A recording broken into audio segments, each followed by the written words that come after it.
माननीय प्रधानमंत्री, माननीय कॉमर्स एंड इंडस्ट्रीज़ मिनिस्टर का बहुत बहुत धन्यवाद देना चाहूँगा और उनको बधाई भी देना चाहूँगा कि इतनी हार्ड नेगोशिएशन के बाद ये आज जो बहुत ही अच्छा पर्व है हमारे लिए कि ये एग्रीमेंट साइन हो पाई और इससे हम न केवल हमारे एक्सपोर्ट निर्यात को फ़ायदा होगा, लेकिन दोनों देश कल्चरली और इकोनॉमिकली काफ़ी नज़दीक आएंगे एक दूसरे के लिए। जो इंडिया यूके का एफटीए हुआ है वो आई थिंक बहुत ही लैंडमार्क अचीवमेंट है हमारे लिए। दोनों सरकारों ने इतने साल काम किया है एंड आई थिंक दोनों ग्रोइंग इकोनॉमीज़ हैं और सारे सेक्टर्स इससे बहुत फ़ायदा देखने वाले हैं। जो सर्विसेज सेक्टर है वो सेक्टर जनरली उसकी बात नहीं होती है, सब कोई फिज़िकल गुड्स की बात करता है, बट जो सर्विसेज सेक्टर है वो बहुत गेन करने वाला है। जो एग्रीमेंट आज हुआ है ये बहुत ही बढ़िया एग्रीमेंट है between India and UK. The country को बहुत ज़्यादा इसका एक्सपोर्ट का बेनिफिट होगा और भी हमारी इंडिया जो है as compare to other countries will be more benefited, क्योंकि ड्यूटी से कॉस्ट कम होगी और लॉट ऑफ अपॉर्चुनिटी आएंगी।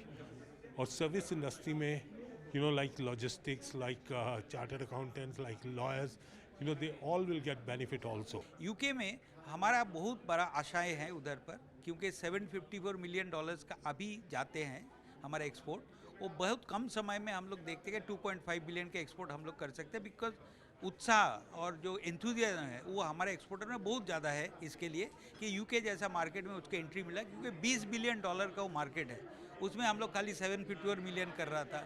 तो उसमें 2.5 to 3.3 बिलियन या 10 to 20% पहुंचना हमारे लिए उतना डिफिकल्ट नहीं है।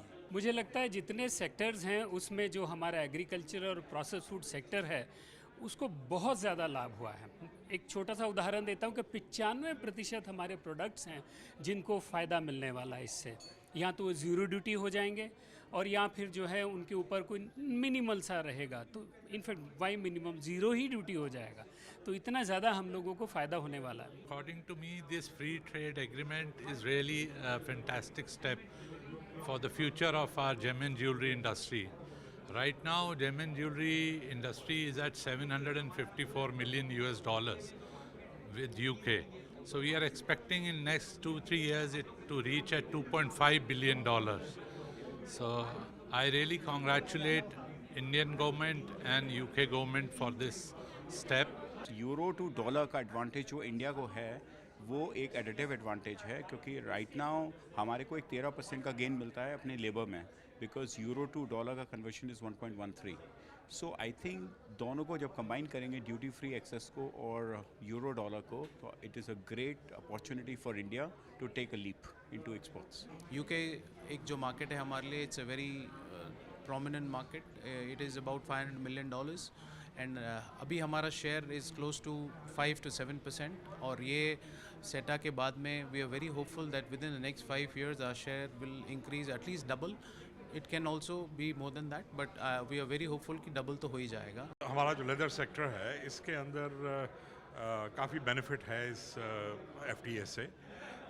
जो हाई ड्यूटीज़ हमारे ऊपर लागू हुआ करती थी वो अब 0% पर आ गई हैं और इमीडिएटली आ गई हैं, तो उससे हमारी कॉम्पिटिटिवनेस एकदम बढ़ जाएगी। मरीन प्रोडक्ट्स का एक्सपोर्ट के लिए बहुत अच्छा है एफटीए।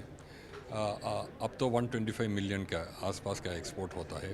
वो तो अभी तक टैरिफ था फ्रोज़न प्रोडक्ट्स पे और वैल्यू एडेड प्रोडक्ट्स पे। वैल्यू एडेड प्रोडक्ट्स में टैरिफ काफ़ी ज़्यादा था। अभी तो जब tariff barrier comes down, exports will certainly increase.